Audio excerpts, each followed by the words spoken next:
우리 전우자우 임마누엘 인사하겠습니다. 임마누엘. 지난주에 우리는 우리를 기다려주시고 여전히 사랑하시는 아버지 같은 하나님의 사랑에 대해서 말씀을 나눴어요. 아들이 둘 있었지요. 둘째 아들이 참 배은망덕하게 내 재산 주시오, 이건 아버지 죽으시오, 이 말과 똑같다 그랬지요. 그 재산 가지고 집을 나가버렸어요. 그리고 이 재산 가지고 술 마시고 창기와 논란하고 다 탕진해 버렸습니다. 그러니까 오죽하면 다 잃어버려서 돼지 밥을 먹고 싶은데 그 밥도 먹을 돈이 없어졌어요. 그리고 결국 살 길은 아버지한테 돌아가는 것이다 하고 돌아온 그 탕자 이야기를 통해서, 그럼에도 먼저 기다려주시고, 그럼에도 외면하지 않으시고, 그럼에도 받아주시고, 옷 입혀주시고, 가라지 끼워주시고, 살진 송아리 잡아주시면서 여전히 자녀의 위상과 위치를 회복시켜주시는 참 아비이신 하나님의 사랑에 대해 배웠지요. 오늘 두 번째, 엘리야를 통해서 나타난 하나님이 어떤 분인지를 한번 볼 것이에요. 성경에 엘리야라는 선지자가 나오는데 굉장히 유명한 선지자입니다. 엘리야 이름 뜻이 하나님은, 여호와는 하나님이다, 이런 뜻입니다. 근데 이 엘리야가 살 당시는 굉장히 희한한 상태였어요. 경제적으로는 부강하고, 정치적으로 막강하고, 군대 수도 많고, 백성도 많고, 땅도 넓고. 그 왜 그랬냐면 아합이라는 왕이 자기 나라 여인과 결혼한 것이 아니라 이방 여인과 결혼했어요. 이름이 이세벨입니다. 그러니 아합이 이세벨과 결혼하면서 이 나라 저 나라가 합쳐진 거예요. 내 땅도 네 땅도 내 것이고, 내 군대도 네 군대도 내 것이고, 뭐 같이 돼버리는 그런 좀 더해지는 나라가 됐죠. 그러니까 한꺼번에 나라가 갑자기 두 배가 된 듯한 영향력을 행사하게 됐습니다. 그러니까 겉으로 볼 때는 좋은 거죠. 잘 살고 잘 먹고 수도 많아지니까. 근데 여기에 급소가 있는 거예요. 즉 이방 여인이다 보니까 이방 나라 우상이 들어왔어요. 그것이 뭐냐? 바알과 아세라상이 들어왔어요. 바알과 아세라상. 그러다 보니 백성들이 갑자기 그 영향 속에서 우상을 섬기기 시작했습니다. 하나님을 떠나고 예배 안 드리고 우상을 섬기고. 이 바알 신이 뭐냐면 풍요의 신이에요. 그러니 백성들이 하나님을 섬기다가 우리나라가 이렇게 잘 살게 된 것은 저 바알, 풍요의 신인 바알, 농사가 잘 되게 하고 땅이 기름지게 한 바알 때문에 됐구나, 이렇게 서서히 착각이 실제적인 걸로 변질되었지요. 그도 그럴듯이 이 왕비가 된 아합 왕의 분이 된 이세벨의 아버지 이름이 엣바알입니다. 엣바알. 엣바알 뜻은 뭐냐면 바알은 전능하다 뜻이에요. 엣바알. 그러니 장인 이름이 바알은 전능하다 뜻이니 그 백성들은 맞아, 왕의 장인이 엣바알이고 우리 왕비의 친정아버지가 엣바알이잖아. 그렇구나. 이 땅을 엣바알, 전능한 바알이 했구나. 여러분 지금도 가끔 그 마음의 교도들 이렇게 뭐 하는 거 보면 우리들은 성호라 그러는데 그들은 그러면서 알라는 위대하다, 그러지, 알라 위대하다 이잖아. 그거 다 거 나온 얘기거든요. 이러다 보니까 겉으로는 먹고 살만한 풍요한 나라가 되는데 지독한 우상 숭배가 되었습니다. 이 중에서 하나님을 제대로 섬기는 자가 거의 없습니다. 어찌 보면 엘리야만 그 믿음의 유산을 이어가고 있는 참 처절한, 또 치열한 고독한 영적 길을 걷고 있어요. 그러니 엘리야가 당하는 이 핍박과 협박이 얼마나 이만저만하지 않지요.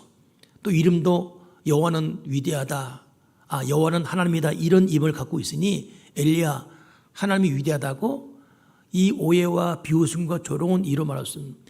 그래서 엘리야는 정말 기도로 살았어요. 핍박과 환난과 비웃음과 왕따 당하는 따돌림 속에서 오직 의지할 분은 하나님밖에 없으니 정말 전적으로. 그러니까 그 엘리야에게 하나님의 능력이 얼마나 임했나 몰라요. 하나님이 이걸 보다가 하나님의 칼을 드시죠. 그것이 뭐냐? 3년 6개월 동안 그 이스라엘에 비가 오지 않게 합니다.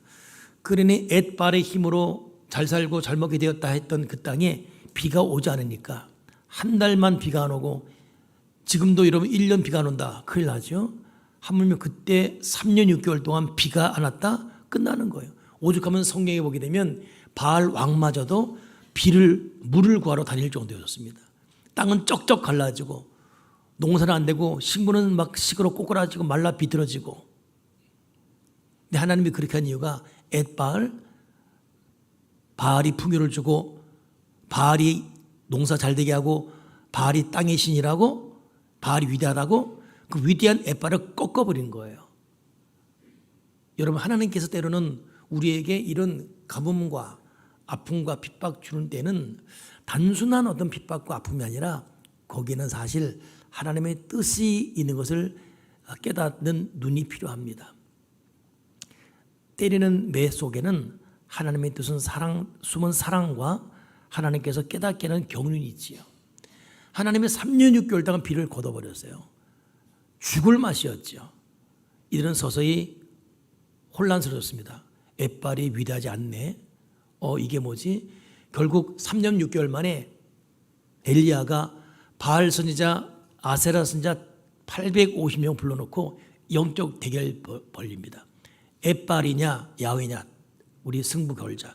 갈멜산에서 기도와 영적 싸움하죠. 결국 엘리야가 이겨요. 그리고 하나님께서 엘리야 기도에 불로 응답해가지고 이 바알과 아세라 850명을 그냥 다 칼로 다 진멸해 버립니다. 그리고 앳발을 따랐던 백성들이 그제서야 무릎을 꿇고 벌벌 떨지요. 엘리야는 오직 기도로 퍼펙트한 승리를 거두게 됩니다. 앳발이 아니라 하나님이시다. 내 잘난 능력과 내 지혜와 내 예리한 통찰력 때문에 된 것이 아니라 하나님 은혜로 여기까지 왔고 하나님 도우러 왔다. 여러분 앳발이 아니에요. 하나님의 도움이었습니다. 전지전능한. 그래서 이 엘리야는 하루아침에 영웅이 되어버렸어요. 아합마저도 결국 꼬리 내리면서 엘리야 선지자 당신이 옳았다라고 결국 엘리야를 높입니다. 근데 엘리야에게 뜻밖의 상황이 벌어지지요. 전능한 하나님 의지에서 앳발을 꺾어버린 이 엘리야에게 뜻밖의 상황. 그게 뭡니까? 너를 죽여버리겠다. 엘리야를 죽이겠다는 협박이 오는 거예요. 누구한테? 이세벨 여왕한테. 성경 열왕기상 19장 2절 보면 이세벨이 사신을 엘리야에게 보내 이르되 내가 내일 이맘때는 반드시 네 생명을 저 사람들 한 사람의 생명 같게 하리라. 그렇지 않냐면 신들이 내게 벌 위에 벌을 내리 마땅하다. 바알 850명 죽였어? 엘리야 너 내가 내 이맘때 저들처럼 네 목을 잘라버릴 것이고 너를 죽일 것이다. 그래서 순간 엘리야는 영에서 도망자가 돼요. 이 말 앞에 벌벌 떨면서 19장 3절 보면 엘리야가 이 형편을 이 소리를 듣고 일어나 자기 생명을 위해 도망하여 유대에 속한 브엘세바에 이르러 자기 사원을 그곳에 머물게 하고 자기 자신은 광야로 돌아가 하룻길을 좀 가서 로뎀나무 아래에 앉아서 자기가 죽기를 원하여 이르되 이제 넉넉하오니 내 생명을 거두어 주십시오. 여러분 브엘세바까지는 약 220km예요. 갑자기 이세벨이 너 내일 죽인다니까 이 말 때문에 220km를 도망갑니다. 그리고 거기서는 자기 종들을 두고 자기는 광야길로 하루를 더 걸어 들어가요. 지금 여러분 하루 걸어보세요. 어디까지 갈까요? 지금 열심히 걸으면 하루 길을 어디까지 가겠습니까? 근데 220km 도망가서 또 들어가는 거예요. 갑자기 어마어마한 도망들로 전락합니다. 왜 그렇게 되었을까? 세 가지 이유입니다. 첫째는 이세벨이 두려운 거예요. 왜 두렵습니까? 너를 죽이겠다니까. 죽이겠다는 이 소식 앞에 너무너무 두렵고 죽음의 공포가 몰려오니까 그 엘리야같이 전능한 하나님을 의지했던 앳발을 꿰뚫어버리고 전능한 하나님의 능력을 보인 엘리야가 이 죽음의 공포 앞에 220km를 단숨에 달려 도망갑니다. 그것도 몰려라서 하루길을 광야길로도 숨어 들어가요. 여러분 두려움 이게 뼛속 깊이 느껴지는 공포를 느낀 적 있습니까? 그러면 여러분 자기가 해왔던 자기 인생 스타일, 자기 비전, 자기 노벌에 확 버리고 도망가게 되어 있어요. 여러분 갑자기 다 버리고 도망가는 자들 함부로 말 못해요. 그 공포, 그 두려움, 그 환경에 몰려보지 않으면 누구도 말 못합니다. 저는 가끔 이해가 되지 않는 게 고층 빌딩에 불이 났을 때 사람들이 뛰어내려요. 어우, 그 죽거든요. 4층, 5층도 아니고 20층, 30층에 그 뛰어내립니다. 옛날 그 9.12 테러 났을 때 100명층이 되고 뛰어내려요. 와. 죽음이거든요. 저 죽으려고 뛰어내려나? 여러분 공포가 그런 거예요. 불이 너무 뜨거우면 사람이 불을 느끼는 그 순간 자기 한계를 넘어선 불을 느끼는 순간 몸이 반응해요. 몸이. 그리고 그냥 몇 층인지 따지지 않고 그냥 뛰어내리는데 이게 공포예요. 그러니까 공포는 자기를 잃어버리게 만듭니다. 공포 속에 도망가게 만들고 공포 속에 숨게 만들고 공포 속에 포기하게 만들고 공포 속에 죽게 만들고 공포 속에 때로는 극단적인 생각도 하게 만들고 공포가 무서운 겁니다. 그 엘리야 같은 기도의 사람이 그 공포 앞에 그냥 200km를 도망가요. 단숨에. 그래도 그것도 부족한지 하루 길을 또 광야 길로 또 숨어 들어갑니다. 왜? 너 죽인다 그러니까 죽음의 공포 앞에. 근데 도망간 것만이 아니라 오늘 본문에 보니까 엘리야가 죽게 해달라 그래요. 로뎀나무 아래에 앉아서 죽기를. 로뎀나무는 말의 로뎀이지 쌀이까지입니다. 그늘이 없어요. 숨을 내면 그늘 가서 숨든지 로뎀나무는 광야의 새 곳의 나무입니다. 거들떠보지 않은 그 로뎀나무는 축복의 나무 아니라 저주의 나무예요.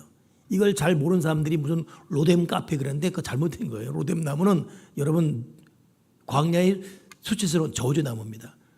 거기 숨어서 죽게 해달라고 하고 있어요. 나 차마 자기는 못 죽겠고 죽게 해달라. 엘리야가 도망간 것도 도망간 건데 왜 이랬을까? 그 이유는 사실 뒤집어 보면 하나님께 실망한 거예요. 왜 실망했죠? 하나님 이게 뭡니까? 바로 며칠 전에 앳바알 다 때려 부시고 바알 선지자 아세라 선지자 850명 죽이고 하나님을 위대하게 높이고 하나님 덕에 나도 영웅 됐는데 이 하루아침에 이게 뭡니까? 절망한 거예요. 신앙이 그냥 믿음이 그냥 한 방에 무너져 버렸습니다. 여러분 우리가 하나님 믿고 여기까지 왔잖아요. 기도했고 헌신했고 근데 돌아보니 된 게 없어요. 예수 안 믿는 사람보다 더 된 게 없네요. 기도 안 하고 설렁설렁 사는 사람보다 더 되는 게 없어요. 그러니 안 믿는 친척이 비웃어요. 너 그렇게 새벽 기도가 그렇게 예수 믿고 뭐 그렇게 뭐 헌금 드렸는데 뭐 된 게 뭐가 있니? 그 비웃음. 때로는 남편이 비웃고 부모가 비웃고 견뎌왔지만 사람은 한 방에 무너집니다.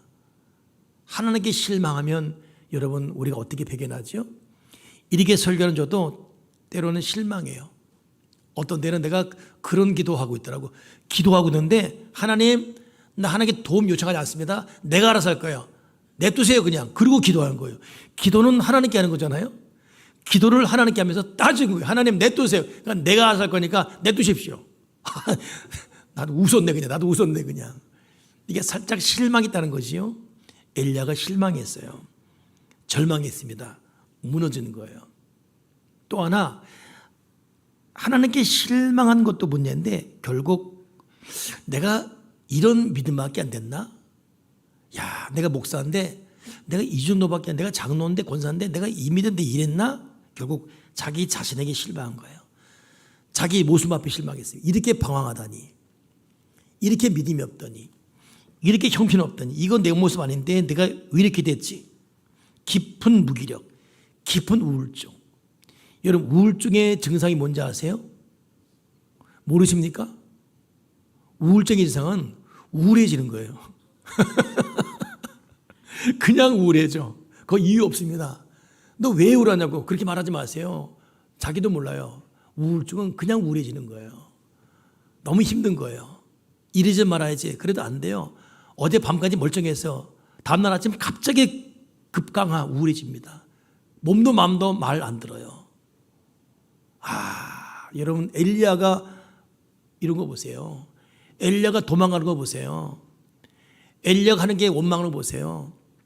자기에게 실망해 절망하고 엘리야가 극도 우울한데 어느 정도로 죽여달라고 진심이었어요. 나 죽고 싶다고. 나 죽여달라고. 우울의 극도. 여러분 우울의 마지막 극단 생각이거든요. 엘리야가 죽겠다는 거예요. 차마 자살은 못하고 죽여달라고 그냥. 극도의 우울에 확 빠져버렸습니다. 엘리야가 그랬다는 거예요. 엘리야. 하나님은 야훼는 하나님이시다 말했던 엣바를 깨뜨려본 엘리야가 한 방에 무너지는 것. 하물며 우리는 어떻게 했어요? 근데 문제는 이런 엘리야를 하나님이 어떻게 대하고 있습니까? 참 오늘 이것이 저와 여러분이 주목해 볼 모습입니다. 우리가 절망했습니다. 우리가 낙심했습니다. 하나님도 안 보여요. 이거 믿어도 되나? 이거 기도하면 되나? 진짜 되긴 되나? 저의 아이러니도 여러분의 기도를 막 강조시키면서 기도하면 되나? 예를 들어 교회가 어렵습니다. 기도해야지 기도합시다 합니다. 그거 기도하고 있습니다. 근데 무너진 교회들이 있거든요. 그럼 그 무너진 교회들은 기도 안 했나? 했는데 내가 아는 목사님 막 금식했는데 그래도 무너졌는데 이런 거 들으면 갑자기 공포가 몰려와요. 여러분들 기도하면서 이 기도하면 되나? 이런 기도에 대한 회의. 엘리야가 갑자기 무너진 거예요. 그래서 200km를 도망가고 하루길을 더 들어가 광야로 숨고 죽여달라고. 죽는 게 답이라고. 답이 다른 게 없어요. 죽는 거 외에는 답이 없어요.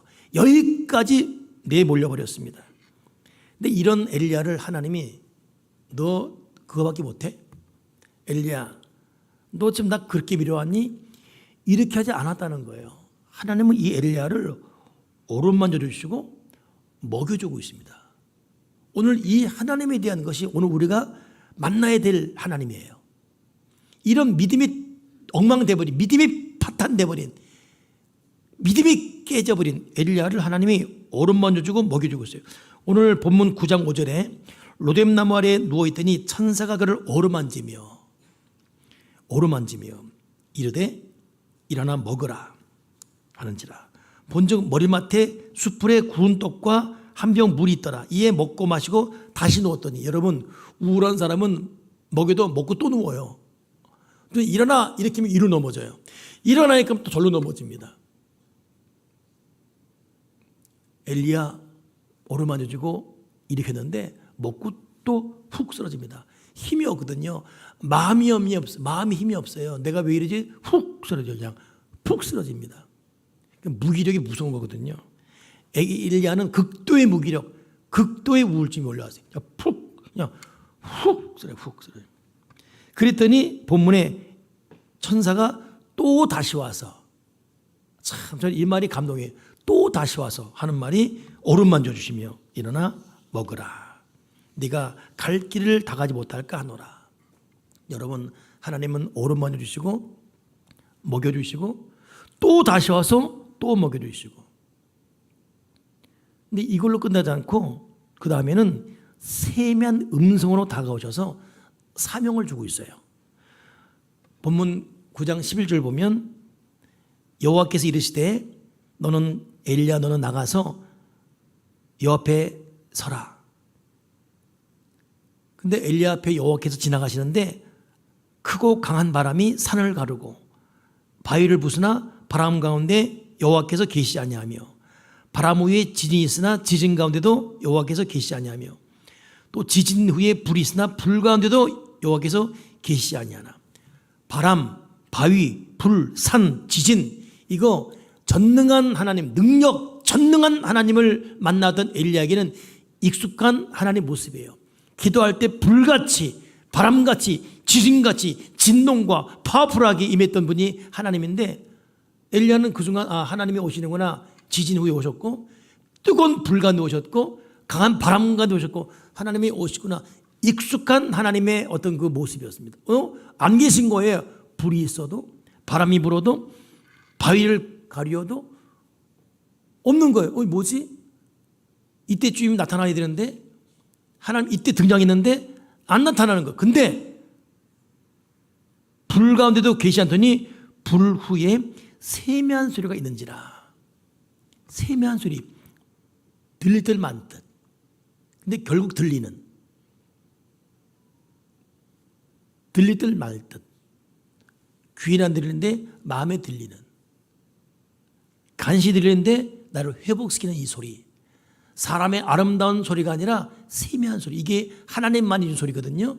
이 세미한 소리가 들리는 거예요.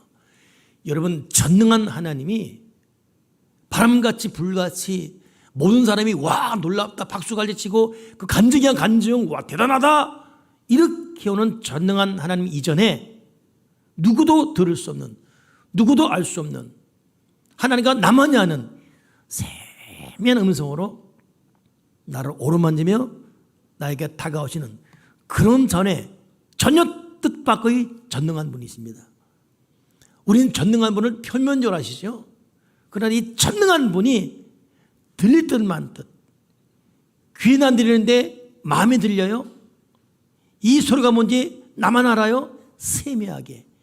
이게 진정한 의미의 내면적 전능입니다. 그 전능한 하나님 때문에 우리가 살아왔어요. 후련이 회복되어 있어요. 끝났다 싶은데 후련이 회복되어 있어요. 엘리야는 이런 하나님 만난 적이 없어요. 뜻밖의 하나님이에요. 죽고 싶은데 만져주시고 먹여주시고 세미하게, 전혀 이런 하나님 만난 적이 없어요. 결국 여러분, 엘리야가 거기에서 성경 보면 오른 만져주시고 먹으라 그랬잖아요.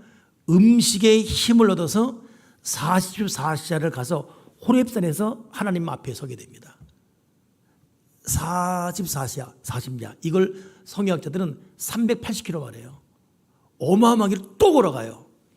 200km 걸어와서 죽을 똥으로 앉아있거든요. 음식의 힘을 얻어갑니다. 그러니까 여러분, 하나님께서는 너 힘들어? 기도해야지. 새벽에 나와. 금식에 절야하고 이렇게 하지만 때로는 그냥 먹으라 그러고 그냥 마시라 그러고 그냥 얘기하자 그러고 그리고 회복시켜주고. 어제는 우리 회의한 다음에 교육자 한 분이 목사님 오늘은 간단하게 우리 냉면 먹으러 가죠 그러더라고. 그래서 냉면 먹으러 갈까? 우리 김영 목사님이 돈 아껴야죠. 그냥 그립식 가서 먹지요. 갈등했어요. 냉면으로 갈 것인가 그립식 갈 것인가. 내 마음속에 자꾸 기어 나가고 싶고 기어 나갈 것인가 있을 것인가. 냉면 먹으러 가자 그래 그분 따라서 갔지요. 냉면을 먹었는데 교육자 6명 먹었는데 2시간 걸려요. 2시간. 먹고 났더니 전사님이 또 한 분이 제가 커피 살게요. 그래서 스타벅스 가서 또 이만한 카페 그립 직원이 또 왜 가서 뭐냐 그럴 텐데 스타벅스 가서 그 오다 보면 2시간 걸. 2시간 딱 끝나고 오는데 또 다른 전사님이 목사님 근무 태만입니다. 그러니까 또 다른 분이 그래 담임 목사님 괜찮아요. 그 2시간 만에 돌아왔거든요. 제 마음에 위로가 있었어요.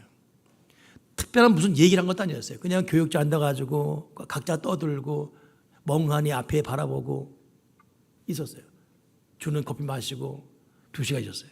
근무 태만 가운데 다시 본전이 돌아왔지요. 회복이 돼 있었어요. 여러분, 하나님 아버지는 우리 각자의 마음을 원색적으로는 기도 말씀으로 회복시키지만 때로는 믿음의 사역자들과 같이 먹으면서 같이 어디를 가면서 때로는 그냥 자라 무리를 재우면서 때로는 그냥 멍하니 차를 몰고 나갔는데 돌아올 때 좀 회복되면서 하나님은 하나님만이 하는 방법으로 세미하게 우리를 이끌어주는 거예요. 근데 세미한 음성으로 다가오시는데 사명을 주시네요. 그 사명은 뭐냐 하면 열왕기상 9장 15절에 갑자기 하살에게 기름 부어 왕을 되게 하고 님시의 아들 예고에게 기름 부어 이스라엘 왕이 되게 하고 사바스의 아들 엘리사의 기름 부어 너를 대신해 선지자가 되게 하고. 야, 지금 낙심 절망 좌절 가운데 죽으려는 사람에게 무슨 사명이 있어요? 이 사람들 일 맡기면 안 되잖아요.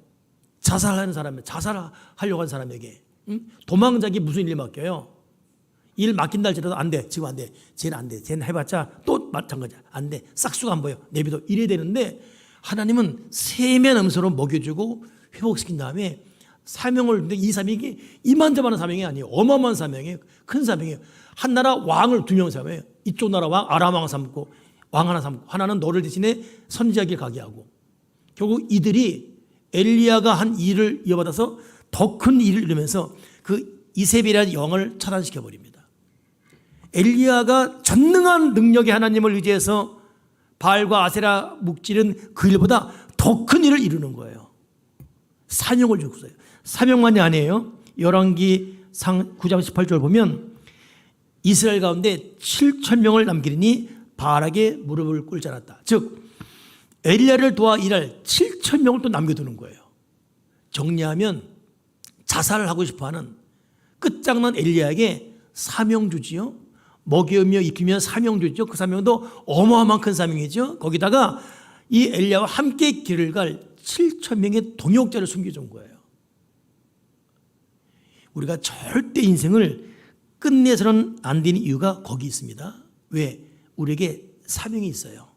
아멘이십니까? 지금 내가 뭘 더 할 수 있습니까? 아무것도 못해요. 나 힘도 없고요. 나 돈도 없고요. 할 마음도 없고요. 믿음도 다 깨져버렸어요.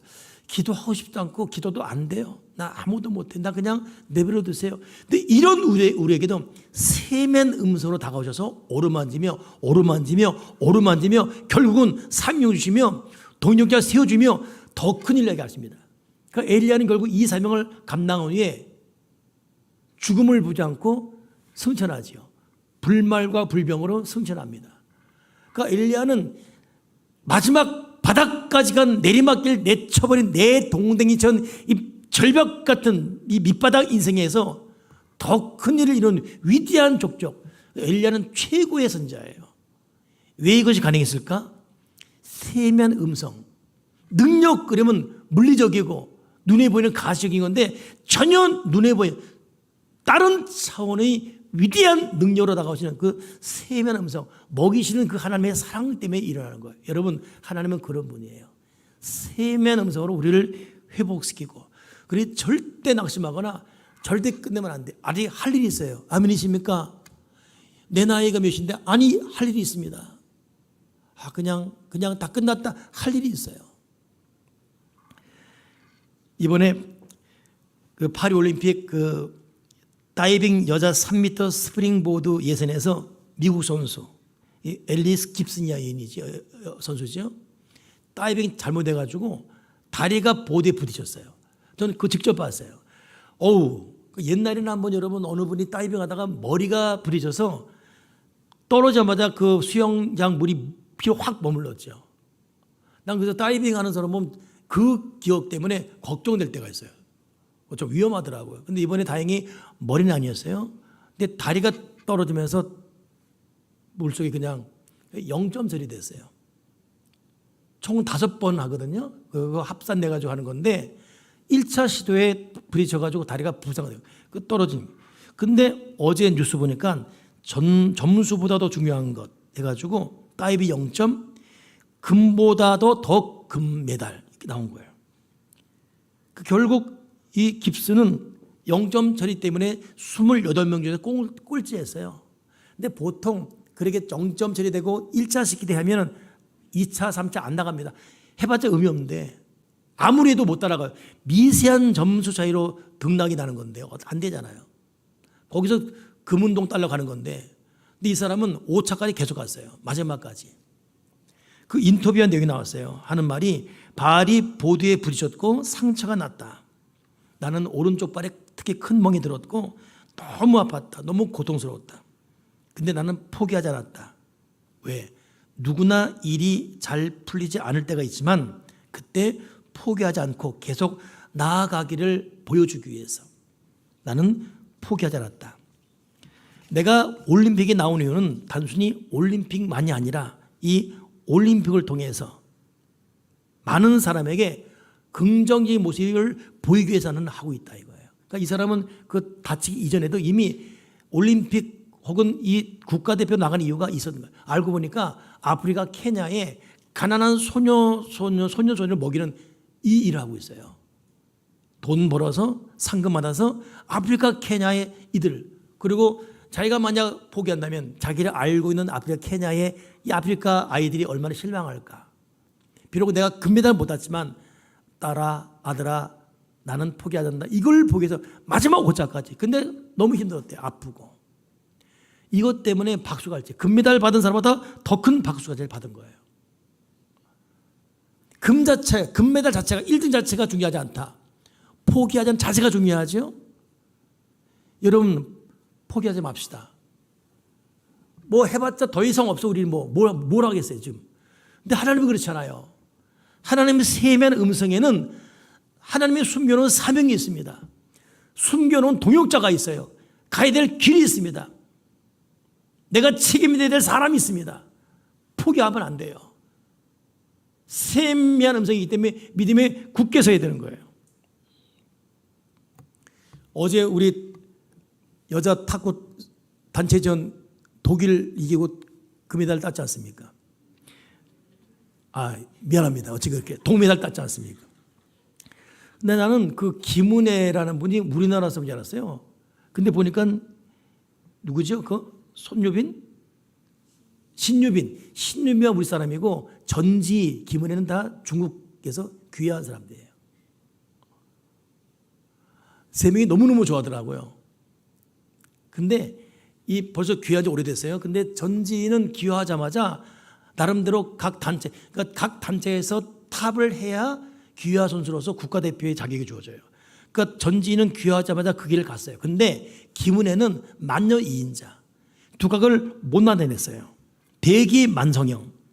2016년 가서야 실업대회에서 우승하면서 결국 이 대한항공 직원으로 선수로 발탁되면서 국가대표가 된 거예요. 근데 이 이은혜는 중국 허베이성 출신입니다. 허베이성.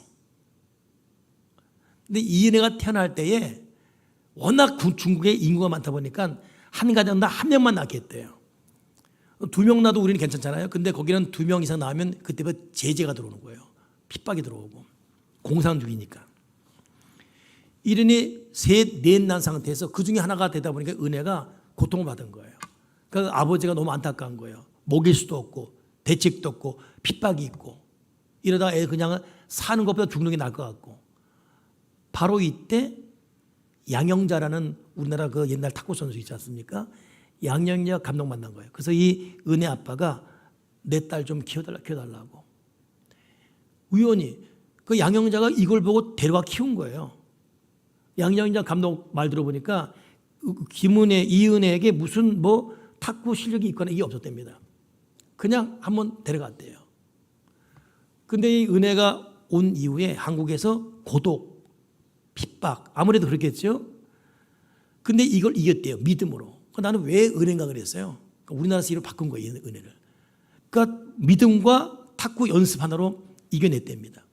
결국 어제. 그러니 그러고 봤더니 이 은혜는 탁구에서 이기면 꼭 기도하더라고. 나는 한국 사람인 줄 알았지. 그거 보여요. 독실한 믿음으로 이걸 경건한 거예요. 여러분 다이빙에다가 발이 붙여 부상한 사람이나 아버지가 도저히 키울 수 없는 환경에서 키워달라고 남의 집에 맡긴 사람이나 그것도 다른 나라 그 따돌림과 터부시하는 눈 핍박 속에서도 사는 그 은혜나 결국 거기서 그들은 각자 세미한 음성을 듣고 컸어요. 그러니 뼈아픈 과정에서 결국 큰 역사를 이루죠. 근데 그 양영자 이 사람도 대단하더라고요. 양영자는 간염으로 고통했어요. 금메달 땄잖아요. 간염 때문에 50일 그냥 내리 스테이트로 그냥 병을 앓고 이것 때문에 2년 동안 극한 우울증. 간이 회복되는데 엄마가 간하면 한 달만 죽어버렸어요. 그러니 자기가 간염 때문에 고통하고 50일 스테이트로 고통하고 이후에 2년 동안 괴롭당하고 회복돼 이제 회복할까 싶은데 엄마가 간하면 죽어버리고 자기는 절망 자체였대요. 많은 사람들이 양영자는 끝났다. 회복될 수 없다. 근데 하는 말이 자기의 믿음이 없었다면 신앙이 없었다면 자기는 안 됐다는 거예요. 근데 그 신앙 하나로 일어났다는 거예요. 그러고 보니 자기가 금메달 딴 것도 내가 잘나서가 아니라 하나님의 도움이었구나. 그래서 앞으로 내가 어떻게 할 것인가? 어차피 나는 하나님 도움을 살아왔으니 나는 하나님을 위해 살겠다. 그래서 이분이 탁구 세계 선교를 설립했어요. 그래서 네팔, 아프리카 어려운 나라에 탁구 선교하고 있습니다. 그의 고백은 분명해요. 내가 잘나서 아니라 하나님 은혜로 왔고 그 간염의 고통, 어머니 죽음이 너무 충격이지만 이것 때문에 결국 탁구 선교를 통해서 하나님 나라 확장을 하겠다는 마음을 먹게 되는데 거기서 그 사람은 셈의 은을 들은 거죠. 그 야경자의 마지막 고백이 중요해요. 오늘은 네팔, 내일은 몽골, 나는 이것이 선교다. 내 마지막 목표점은 북한이다 이거예요. 탁구 선교 통해서 마지막 나의 목적지는 북한이다. 한번 단일팀 이루어서 뭐 이분이 이런 분들과 단일팀 이뤘잖아요. 우리가 그때 금메달 따고 너무 좋은 거예요.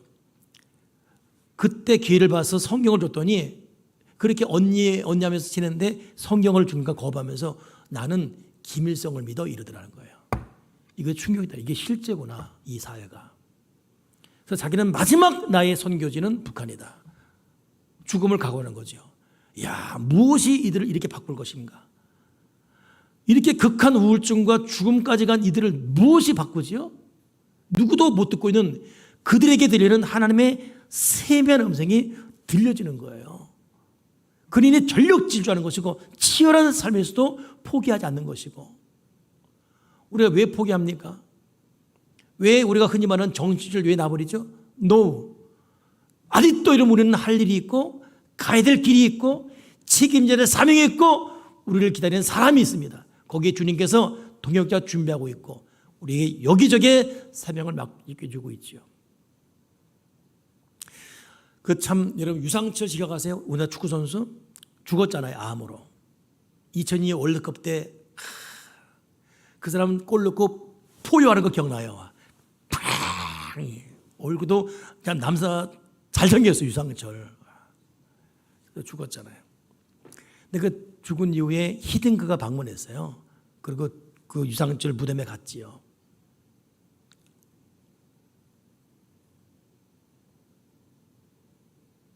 히딩크 하는 말이 그 참 히딩크 그렇게 멋있는지 사람 생긴 것도 멋있는데 금발머리가 그 사람 한 말을 영어로 내가 한번 해보려고 이거 다 못 외우고 그냥 왔어요. 그냥 한국말 할 테니까 유상철 무덤 좋은데 누워있네.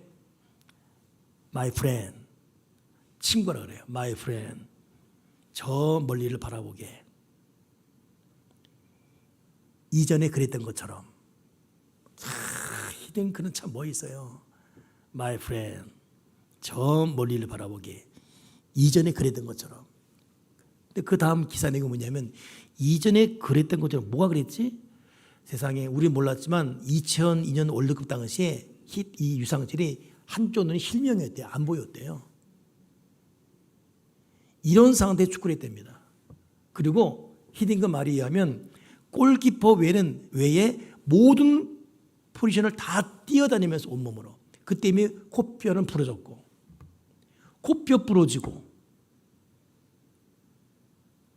한눈 실명되고 이 상태에 뛰어다니는 거예요. 결국 4강 신화를 이루고 말았죠. 이것이 히딩크는 깊은 각이 된 거예요. 결국 죽음 앞에 인생을 마무리했습니다. 감독인 그가 와서 하는 말, My friend, 멀리 바라보게 이전에 그랬던 것처럼. 여러분 이 유상철에는 무엇이 그렇게 했을까? 한눈이 안 보이는데 공 감각 오겠어요? 미친 듯이 다녔어요. 적어도 그 세계에서는 조국 대한민국의 우승을 위해서. 이게 사명 아니겠습니까? 코피도 부러졌는데 더한 것은 한 눈알이 안 보이는데 어떻게 뛰어다녔을까? 다이빙 1차 시기 때 부딪혀가지고 망신당하며 꼬꾸라져서 다리가 퉁퉁 부었는데 어떻게 2차, 3차, 4차, 5차까지 쫄뚝거리며 무엇이 그들을 그래 만들었어요? 이 사명이 무서운 거예요. 엘리야가 어떻게 자살하고자 했는데 일어나가지고 왕에게 기름 붓고 결국 마지막까지 완수했을까? 세미한 음성. 전능한 하나님은 우리에게 세미한 음성을 주십니다. 여러분 지금 그 음성 듣고 있지 않습니까? 그래서 회복됐지 않습니까? 그래서 여기까지 온 것이고 우리야말로 포기하고 싶은 것이 얼마나 많았습니까? 성령의 말없는 탄식이 있었고 세면 음성이 있었습니다. 우리는 그 음성을 듣고 앞으로 걸어갈 것입니다. 우리 찬양합시다. 오늘 이 설교를 마치면서 오늘 이 새벽에 이 말씀 묵상하면서 그런 마음의 찬양이 떠올라요. 주님과 같이 내 마음 만족은 없네. 가능할까? 오늘 갑자기 줘가지고 오랜 세월 동안 이제 난 알았네. 주님과 같이. 여러분, 이제 비로소 알았다. 전능한 하나님께서 사람에게 보일 만한 큰 내 인생에 된 것이 없다 할지라도 여전히 나에게 세미한 음성 주시며 나를 오르만이시고 먹이신 하나님, 우리 그 하나님 믿고 앞으로 나가십시다. 여전히 너에겐 사명이 있다. 너와 함께할 동역자 내가 소개해놨다. 같이 가자. 여러분, 포기하지 말고 우리는 아직도 내가 해야 될 일이 있고 사명이 있습니다. 오 하나님, 그분의 음성 듣고 완주하십시다. 주님